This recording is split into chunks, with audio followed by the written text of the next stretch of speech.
숲은 브라잇 동맹 작가 신디 황 제1권 딥언더니아 편 챕터 5-4 브라잇 동맹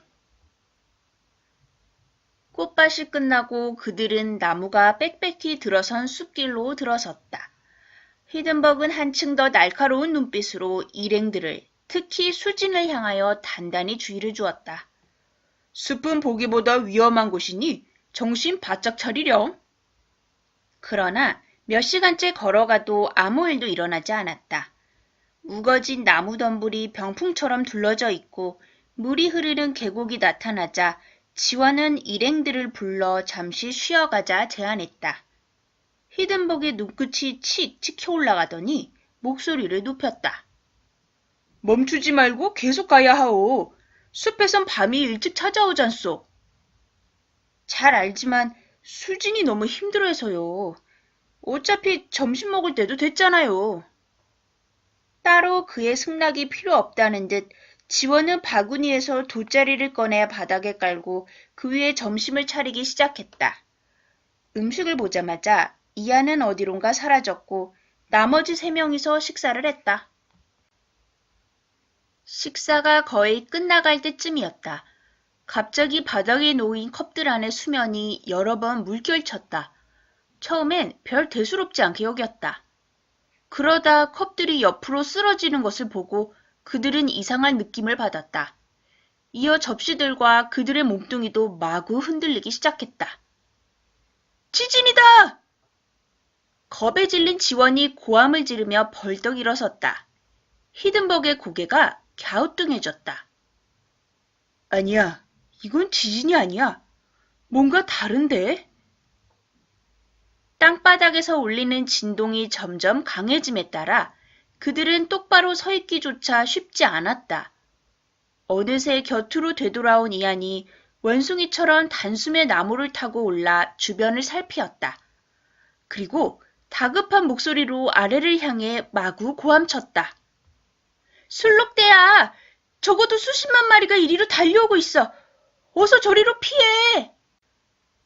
그들은 그의 손가락 끝이 가리키는 땅 위로 불쑥 튀어나온 바위를 향해 있는 힘껏 달려갔다. 그런데 이안의 눈에 끔찍하고도 미칠 것만 같은 장면이 포착되었다. 수진! 너 지금 뭐 하는 거야? 빨리 저 바위로 가라고! 그의 사나운 외침에 바위 위로 막 올라선 지원과 히든버그의 고개가 돌려졌다. 그들은 바로 경악했다. 그녀는 계곡으로 되돌아가 돗자리에 놓고 빨간 핸드백을 낚아채고 있었던 것이다. 그리고 이쪽으로 달려오는데 아직도 상당한 고리가 남아있었다.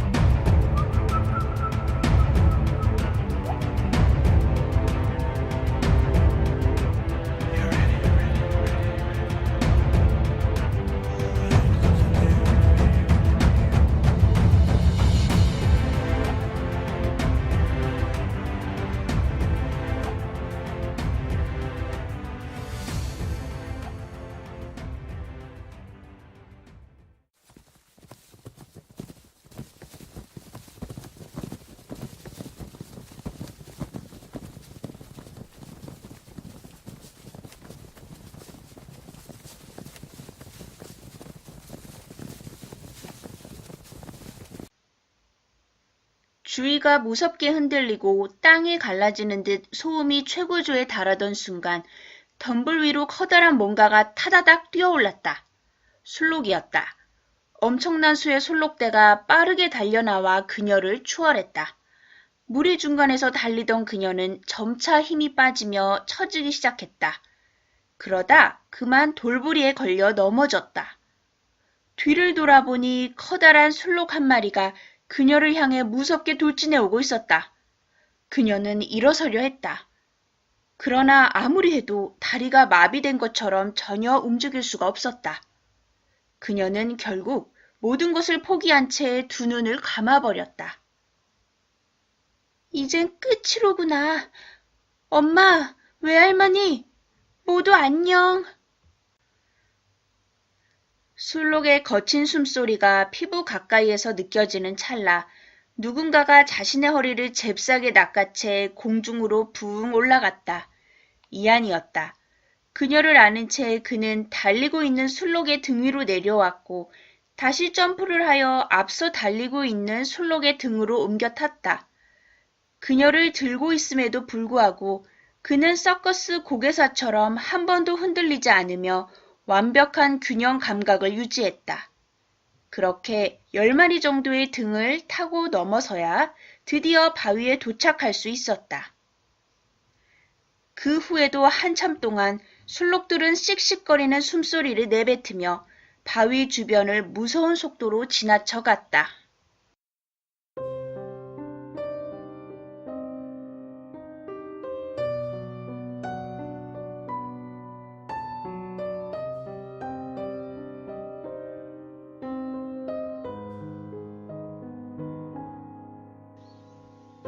고요해지자 숲에는 그것들이 지나간 흔적들이 처참하게 남아있었다. 나뭇가지들이 부러지고 돌과 풀이 뽑히고 점심이 차려졌던 돗자리와 접시들은 형태를 알아볼 수 없을 정도로 찢어지고 부서졌다. 그제야 정신을 되찾은 그녀는 고마움을 표시하려고 이안을 찾는데 곁에 보이지 않았다. 이안이 없어요. 걱정할 필요 없단다. 아까 너를 내려주고 왕자님은 사냥을 하겠다며 다시 술록등으로 뛰어내렸거든? 아니, 이런 상황에 사냥이라니요. 그럴 일이 있단다. 그와 만날 장소로 어서 가자꾸나. 말을 마친 지원이 그녀의 어깨를 토닥거렸다. 3명은 엉망이 되어버린 길을 따라 걸었다. 저 멀리 이안이 커다란 떡갈나무 둥치에 등을 기댄 채 그들을 기다리고 있었다. 그는 지원에게 다가와 등 뒤에 감추었던 유리병 2개를 재빨리 건네주었다. 지원은 배낭 안에 얼른 집어넣었다. 둘의 손동작이 감쪽같이 이루어졌지만 그녀는 얼핏 그 광경을 목격하고 말았다. 도대체 저 병 안에 든 붉은 액체는 뭘까? 토마토라 하기엔 꽤나 검붉네. 옷 여기저기 흙이 묻은 이안은 아침보다 훨씬 생기가 넘치고 피부의 혈색도 아주 좋아 보였다. 그녀는 그의 옆으로 다가가 감사 인사를 전했다. 아까는 정말 고마웠어. 너 정말 대단하더라. 앞으로 조심 좀 해. 핸드백이 목숨보다 중요하진 않잖아. 내가 조금만 늦었으면 넌 이미 깔려 죽었다고. 숲은 보기보다 매우 위험한 곳이야. 알겠어? 그는 그녀를 보자마자 매몰차게 나무랐다. 하지만 그의 말에서 틀린 점이 하나도 없기에 그녀는 묵묵히 듣고 있었다. 그러다 슬쩍 지나가는 말로 그에게 물었다. 앞으로 조심할게. 근데 사냥은 실패했나 봐. 응? 뭐? 아까 지원 아저씨가 너 술록 사냥 갔다고 했거든. 근데 잡은 술록이 없잖아. 그게... 그녀가 그의 빈손을 바라보자 그는 당황하여 말을 얼버무렸다. 그의 동공이 흔들리고 얼굴은 살짝 붉어졌다. 사냥은 무슨... 나 혼자 어떻게 그 큰 술록을 잡겠어? 그냥 술록 등 좀 타고 달렸을 뿐이야. 사실 그녀는 그가 건네준 병들에 대해 꼬치꼬치 묻고 싶었다. 그러나 무척 당황해하는 모습을 보니 더 이상 묻지 않기로 했다. 어렴풋이 그들이 자신에게 뭔가를 숨기는 것 같다는 느낌이 들었다. 그는 그녀에게 등을 돌려 앞으로 나아갔다. 그런데 문득 그의 후드티 뒷면 아래쪽에 약간 튀어나오며 뭉쳐있는 검붉은 자국을 그녀는 보고야 말았다.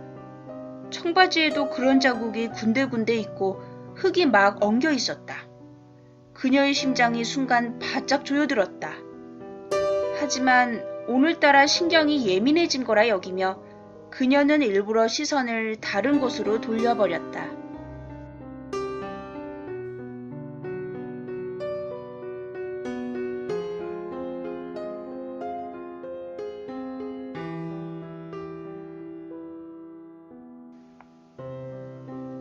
붉은 노을이 숲을 비추던 시각, 이안이 서 있던 떡갈나무 뒤쪽으로 여우가 평소처럼 지나가는 중이었다. 그것은 새로운 흙더미를 발견하고는 이내 멈춰섰다.